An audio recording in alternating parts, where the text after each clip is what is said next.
The reason you don't even try to quit sugar anymore is because you failed so many times to stick to a diet that both consciously and subconsciously you've trained your brain to think that you are not someone who can eat healthy, who can quit sugar. To the point where now, when you see a healthy person or you see a motivational type of video trying to get you to eat clean and change your life and do this and that, you don't even get inspired at all, right? It's not even there. Like, you just don't even process it. It might even be to the point where you see a fitness guy on Instagram or YouTube and you just think, fuck off. Because you fail so many times that in your brain you have a core belief that I can't quit sugar. In this video, I'm going to go over why that is and how you can actually change it to make yourself so confident that you have the same confidence as someone who is healthy, who's always been eating healthy, so that you can quit sugar really easily. So my name's Adim Mustafa. I tried to quit sugar over 1,000 times over the course of nearly a decade. From 16 to 24, literally over 1,000 times, trying everything, willpower, getting coaches, like fitness coaches, setting up MyFitnessPal and doing all of these things, until finally I learned about the human mind, the subconscious, and I read every single book I could find on NLP, the human mind, so on and so forth. Then I figured this out, how to hypnotize myself, and overnight I just quit. And now it's been over 100 days. I could never go past like 14, 30 days. It's been over 100 days, no cravings, no withdrawals. And now I'm just helping other people. So now I'm a hypnotherapist. I work with 6 to 7 figure entrepreneurs who want to quit their sugar addiction. And I'm sharing with you the exact same information I give to them.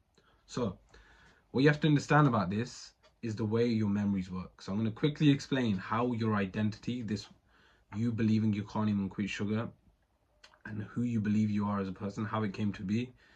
You already know this information. You weren't born as a baby knowing all of these things about yourself. Your skin color, who you are, what your name is, your religion. You're not born with these things, right? Someone eventually told you, they said, these are white people, these are black people, we are brown. Or they said, these are brown people, these are black people, we are white, right? Like someone told it to you. Someone told you, they are Christian, we are Muslim, right? Or they said, you are tall, you are short. These labels and all these different things, they came to you. Someone eventually told them to you. And eventually it gets to the point where you have an identity, right? And this is common sense. I'm not going to argue with anyone on this. I think you're quite, can I say that word? You're quite stupid if you think you're coming out of the womb with like some sort of identity. I don't believe that. I think like it comes to you, people tell it to you. But to get to the point with your sugar addiction, you have created these core memories in your mind of you trying to start a diet. You failed to stick to that diet, and then you felt a certain sense of regret or shame, and that became a core memory in your mind that now starts to create a self-image in regards to you and sugar addiction. Like the way you view yourself has changed because of that memory. So in the same way, someone has a memory of someone telling them, hey, you're quite tall, and now that starts to get added to that self-image and they become a little more confident. The same way when it comes to you and your sugar addiction, every single time you've tried to quit sugar and failed, that memory combined with that feeling of regret and shame gets added to your self-image. And at first it was conscious, like you consciously knew, yeah, fuck, I just failed, I messed that thing up.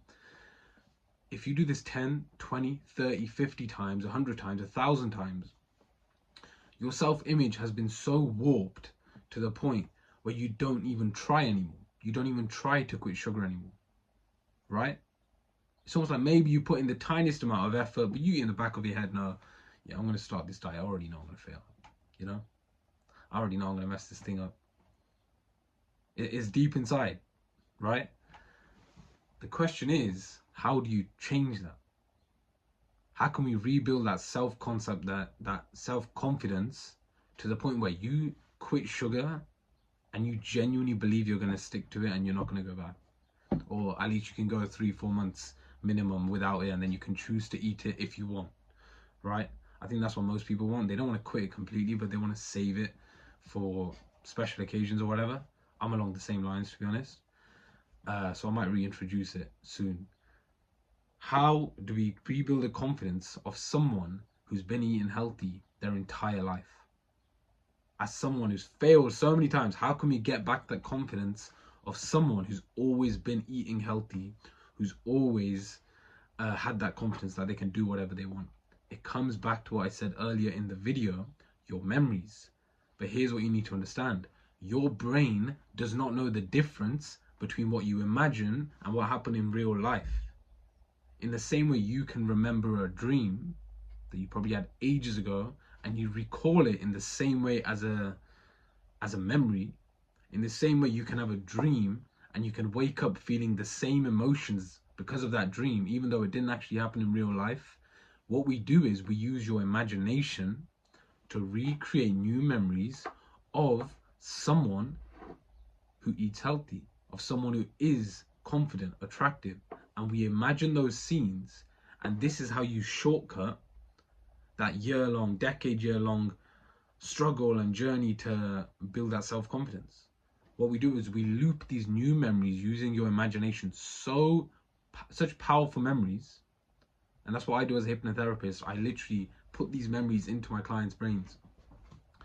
And you create a memory so powerful and you loop them, and the whole time you're also saying affirmations over it, to the point where overnight, over a single conversation, or maybe 2 or 3 conversations, a person now believes, oh, I'm not someone who eats sugar. Oh shit, this is easy, right? And to do it for yourself, this will literally, just as a tester, this will literally take 5 minutes. But before I get into it, like I said, I want to make sure this is absolutely clear. You're born with a blank slate of memories, right? You believing you can't quit sugar came as a result of memories you've had of you trying to stick to a diet and not being able to stick to it. Yes? No? You had those memories, then you had feelings. You had a feeling of regret or shame. The memories combined with the feelings led to a powerful emotional charge and a powerful memory because the emotion is so strong. That gets added to your self-image, and now you failed so many times and recreated that memory so many times that now you don't even try. So now to recreate, we're going to do the exact same, but using your imagination, but still using emotions in reverse. So what you want to do is, as a tester, you can do this every single day, but just while you're watching this video as a tester, just 5 minutes. If you just imagine, and by the way, this is the same thing as prayer, law of attraction, it's all very similar. You just imagine you looking the way you want to look in first person, imagine it, or you're looking in front of a mirror, and then someone you love looking at you, complimenting you, like in a way you've never seen them compliment you before, and giving you some sort of physical affection. It could be a hug, a kiss, whatever it is. You imagine that, and you imagine them saying the words, and this is what most people don't say on the internet. You want to make sure this image is as bright as possible and turn the volume up as much as possible. Literally imagine turning up the sliders like you would on an iPhone, and then loop the scene over and over again. And again, I know there's other people on the internet saying this, but this is the part they forget. You have to make sure it's as real as possible, because if you have a weak imagination, this isn't going to work. You consciously imagine turning the brightness up on the scene. So imagine someone complimenting you on how you look, the physical affection, but then turn the volume up, turn the brightness up, and just loop it. It might take 2 minutes, 5 minutes, whatever, and you can literally feel the same emotion as though it happened in real life. And what happens is it changes your confidence. So now you regain the confidence to make that scene happen in real life. You're going to want to quit sugar. You're going to find it easy to quit sugar. So try it. It's not a quick hack unless you do this properly. 5 minutes, and then do it every day, and watch. Your self-concept will change.